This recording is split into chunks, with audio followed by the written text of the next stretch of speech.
வைக்கிறேன். நான் ஒரு கதை சொல்ல போறேன். இவங்க ரெண்டு பேரும் கிட்டியும் யூனிகானும் ரொம்ப நம்புறாங்களாம். ஆனா சண்டை போட்டுக்கிட்டே இருப்பாங்களாம். சண்டை போட்டுக்கிட்டே இருப்பாங்களாம். அப்போ ஒரு நாள் அவங்க அம்மா அப்பாவுக்கு ஆஃபீஸ் இருந்துச்சான். தனி அவங்க ஆஃபீஸ் போயிட்டாங்களா. அவங்க அம்மா அப்பாவும் ஆஃபீஸ் போயிட்டாங்களா. அம்மாவும் போயிட்டாங்களா, அப்பாவும் போயிட்டாங்களா. அவங்க தனியாக தான் இருக்காங்களாம் அவங்க ரெண்டு பேரும். அப்போ தாத்தா பாட்டி வந்தாங்களா. நீங்கள் என்ன தனியாக தான் இருக்கீங்களா? நான் இன்னைக்கு தான் பார்க்க வந்தேன்.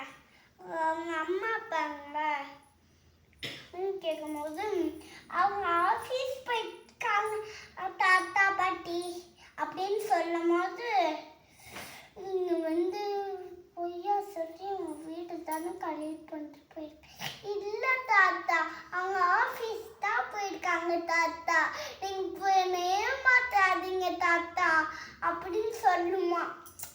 அப்போ யூனிகார்ன் சொல்லுமா, வா அப்பு நம்ம விளையாடலாம் அப்பு அப்படின்னு சொல்லும் போது யூனிகார்னுக்கு அந்த வாய் பிடிச்சிருந்துச்சு. அந்த வாயை கவிக்கிட்டு ஓடியே போயிடுமா. அப்போ அந்த காற்று பிடிச்சி இழுத்து அப்படி சாப்பிட்டு முழுங்கி அப்புறம் இந்த யூனிகார்னுக்கு வயிற்று வலி வந்துடுமா. அப்புறம் அவங்க அம்மா அப்பா ஏன் உனக்கு இப்போ நீ எதுக்கு இப்போ ஸ்கூலுக்கு போல?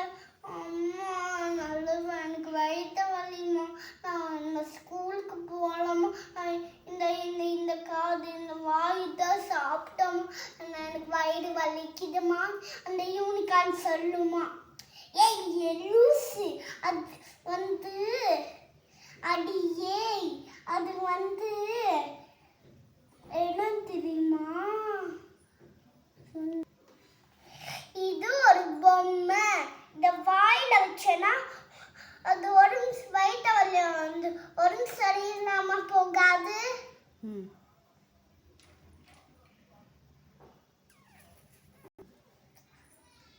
இது கண்டதுன்னா வாயில வைப்பியா? கீழே கிடக்கிறது வாயில வைக்க கூடாது. பொம்மைதான் வாயில வைக்க கூடாது. அதுனா சாப்பிட்டேன்னா உடம்பு அப்புறம் உனக்கு ஆஸ்பத்திரியில் போய் ஊசி தான் போடணும். இந்த மாதிரி தான் குட்களாக இருக்கணும்.